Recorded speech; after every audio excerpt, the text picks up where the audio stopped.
In his 16 years as a salesman for Unitex Products Incorporated, Ray Markey has traveled almost 500,000 miles over every kind of road. But he has never been on this road before. And though it seems no different from the others, it is different. What makes it different began 7 years ago.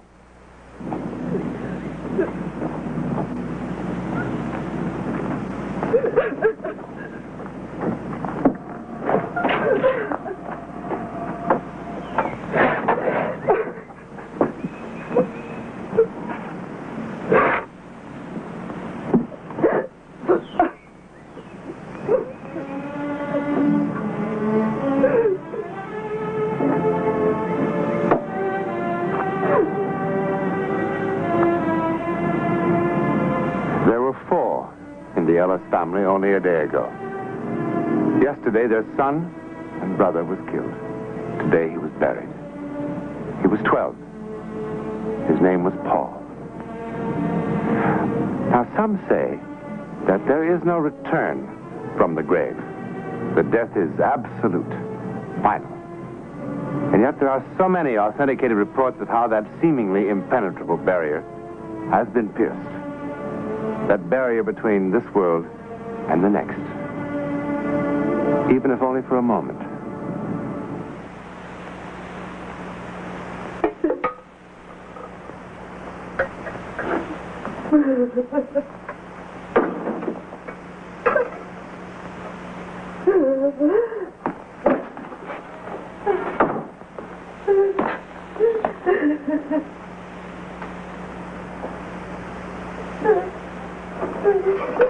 That's enough crying. Enough!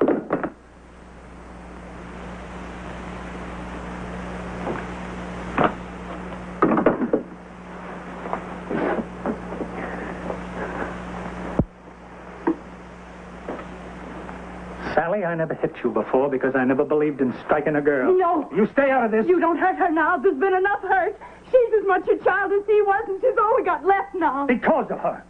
The boy would be in this house now, eating at table with us, alive and happy if it wasn't for her. It's only the grief. Otherwise, you wouldn't be talking like that. You got as much love for the one as for the other. I hate her. You don't know what you're saying. I hate her. No!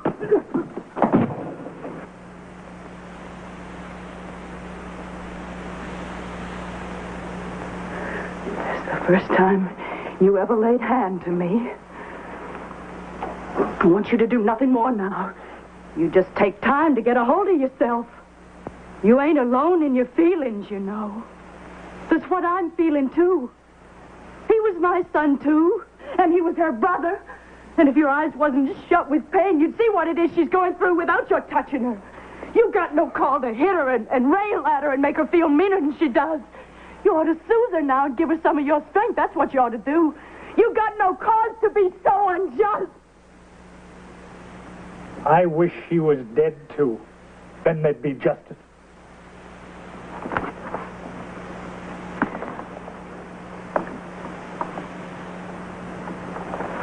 You know, he don't know what he's saying. He's just not himself now. Sally. Sally.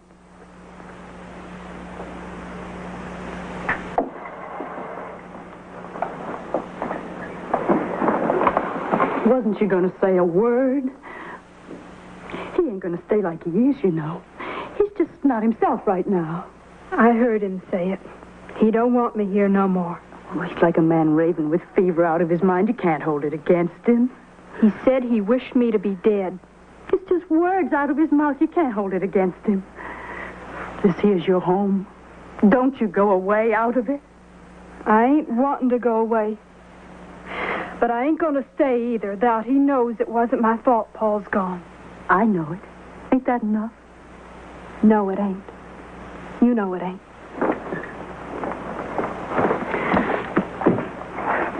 I'm asking you to stay, Sally. I'm asking you for me and for him both. If he asked me to stay, I would. Paul?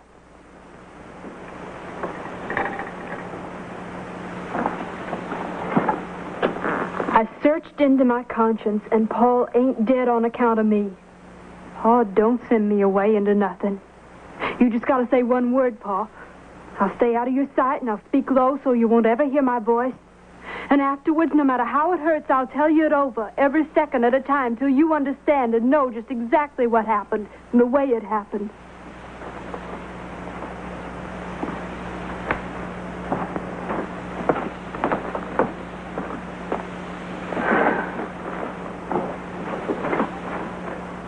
Where did you have in mind to go? I'm going to take the bus somewhere. Where will you be? Will you write me? It'll be like I was dead, just like he wants. Supposing I want to reach you. You put an ad in the newspaper letting me know. I'll call if you need me. Will you look to see it? I'll look. Every day. I got to go now, otherwise I'll miss the bus.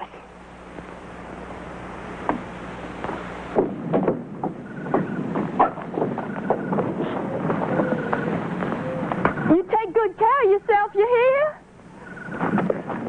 You watch yourself.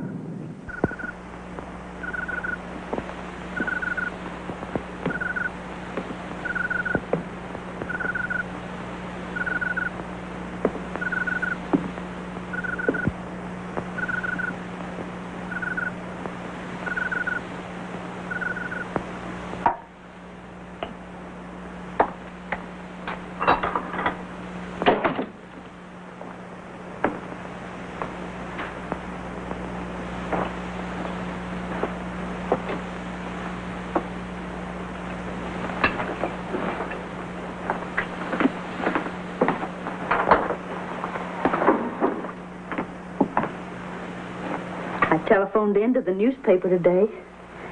I told them to put it in that we want Sally to come home. I told them to put it in that her father needs her.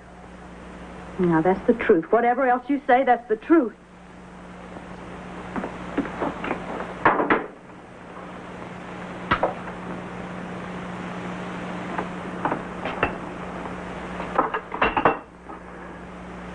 All right. If that's what you want.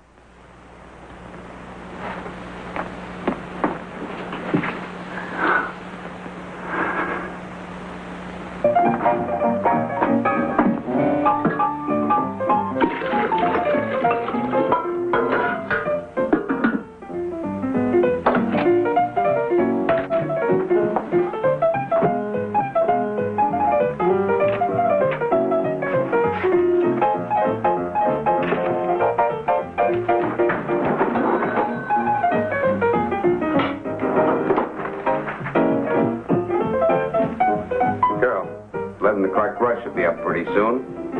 We've got no time to be reading the paper.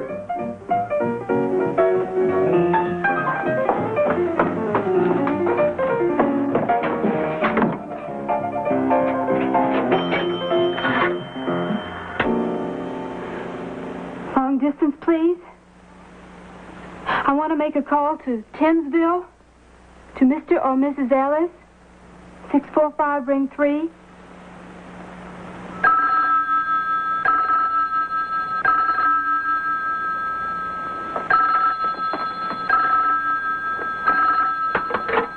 Hello?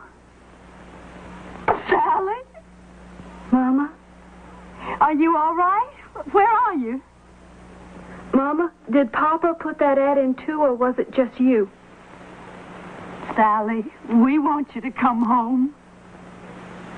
I gotta hear Papa say it himself, Mama. I gotta hear it out of his own mouth. Now, you wait, you hear? Don't go away. He's waiting right here to talk to you. She wants to hear it out of your own mouth.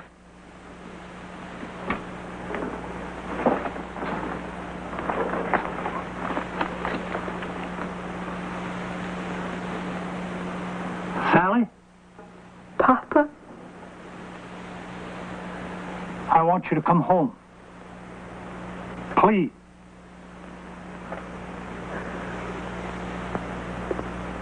I'm coming home now, Papa.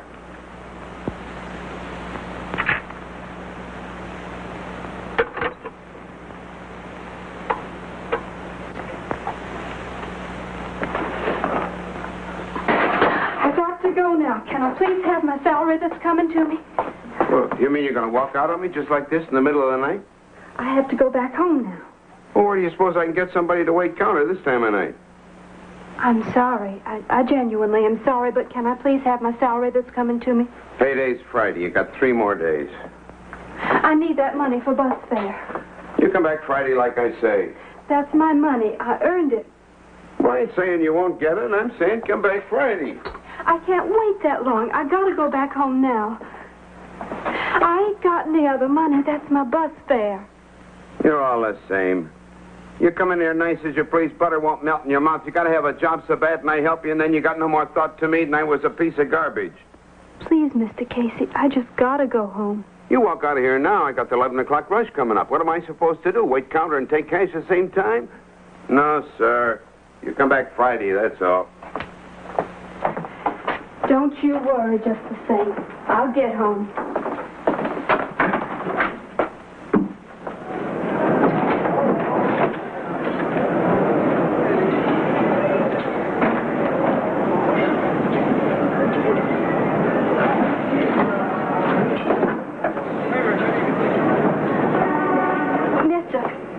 Mister, are you going back towards Thamesville? I've used up all my money, otherwise I'd take the bus. I just gotta get home. Well, I'm going as far as Parsons Corners. That'd take you right close to my house.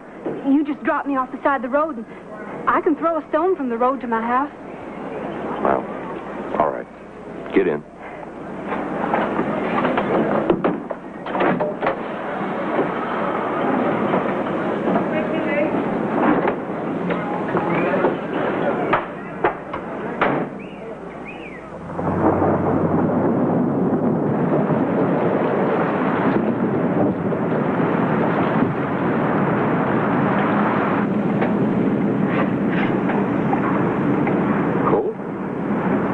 Inside.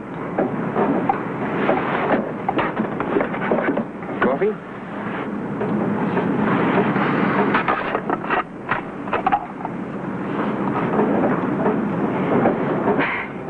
You know, you're just sitting here, and it's like this was the only place alive in the whole world. Nothing outside but the black night passing you by. Kind of like those headlamps was making a tunnel in the night for us to go through. Going home. I never thought to be going home again, to tell the truth. What day is it? Tuesday. 5 days ago, then. No more than that. Seems longer. Every day, creeping along like a sick animal, moving, but not the way they ought. Last Friday, I got up in the morning, and the sun was real clear. You know how the light is sometimes, kind of like you can hardly see through it? Not last Friday. Last Friday, you could see through the morning clear to the mountains. I got up out of bed and I said to my mama, Mama, I'm going down to the lake. My little brother Paul said he wanted to come too. I didn't really want to take him with me. I wanted to be by myself. I wanted to be selfish with my own thoughts. My mama said, you take your brother along or you don't go. He stuck his tongue out at me. And I hated him. I walked out of the house without looking behind me to even see was he there. We passed by the field where my father was working. My father called out to me, you look after your brother, you hear? The minute we got out of sight, I run off. Paul came behind me, running as fast as he could, but I always could run faster than him.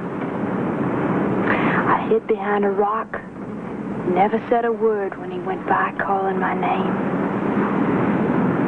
Afterwards, I went down by the edge of the lake to sit there by myself.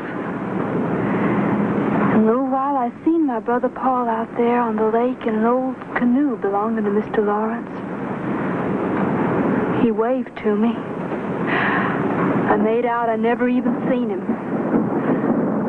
He stood up in the canoe to show off for me. It turned over. He never could swim. I swum out to him, but They never got him back till they dragged the lake. It was my fault, and it wasn't my fault. Well, you ought not to blame yourself for what happened. A thing like that could spoil your whole life. We'll be home soon enough now. Just round this next curve and a little piece more. It'll be all right again. As soon as my papa puts his arms around me and I know he feels all right about me again.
Around the curve.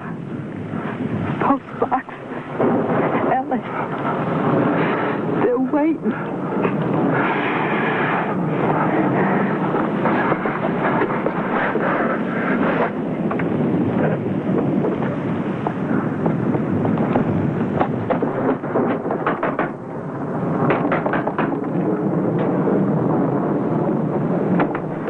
Mister, I don't want to scare you now, sir, but there's a girl out in my car. I picked her up along the road. Now, I don't want to scare you, sir, but she's hurt. She's hurt very bad. Very bad, sir. I guess you better come in, mister. You didn't hear me. I said there's a girl. I heard you. It's a bad, wet night. You better come in and have a cup of coffee. Ma'am, I can't seem to get your husband to understand. Is your name Ellis? Yes, it is. You better put some coffee on. How many times do I have to say there's a girl that's dying out in my car? What's the matter with you? Look, I don't know what you people think you're trying to do, and right now I don't care. All right, I'm not going to bring her into the house. I'm going to take her to a doctor or a hospital or someplace where the people are at least human. Go with him.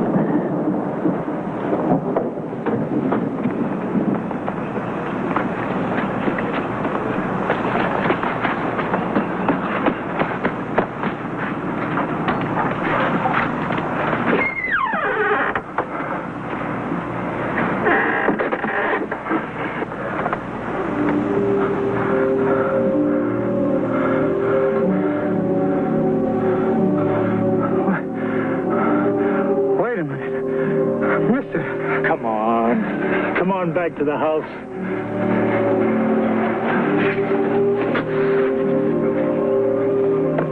She was in my car. Come on. Come on.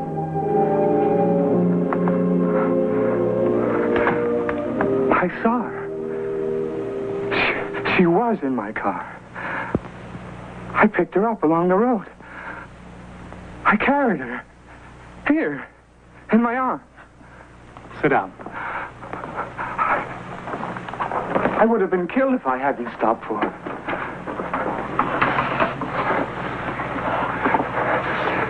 She was in my car.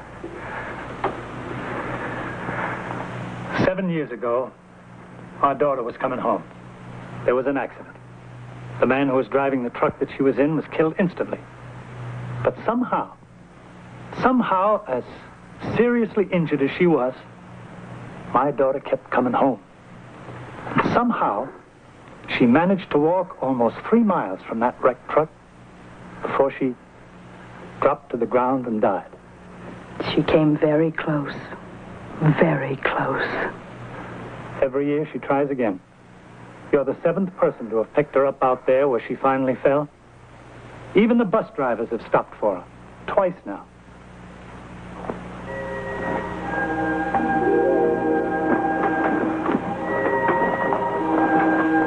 It was kind of you. So many of them just pass her by. It was kind of you to stop for her. She's always gone when we go out to the car to see. I wish there was some way not to leave her alone in the car when whoever's bringing her back comes to the door. I wish next time they'd bring her all the way home. If you see Sally